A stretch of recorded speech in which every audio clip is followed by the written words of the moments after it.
Hello, welcome back guys to Sportaria channels here. Today in this video I'm going to show you a tutorial how to activate battery saver on a Motorola G06 Power. But before it, I hope you guys click subscribe and the bells button below to support the channel.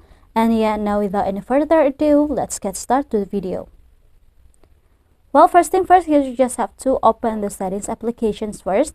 And now in the settings page, you just have to scroll down until you'll find here the battery options. Now tap on it. To activate your battery saver, here you can see the battery saver option, tap on it. And then turn on the button beside use battery saver. Here I'm gonna tap on it. And yeah, it will be a dark mode, yeah guys, when we use the battery saver. And also here you can activate this battery saver by open the control center here. I'm gonna scroll it down and you will see control center here. You just have to shifting and find the battery saver options like this. To activate, you just have to tap on this feature. So yeah, I think it's enough from me. Thank you guys for watching this video. Don't forget to leave your like and comments below, and I'll see you soon on the next one. Goodbye.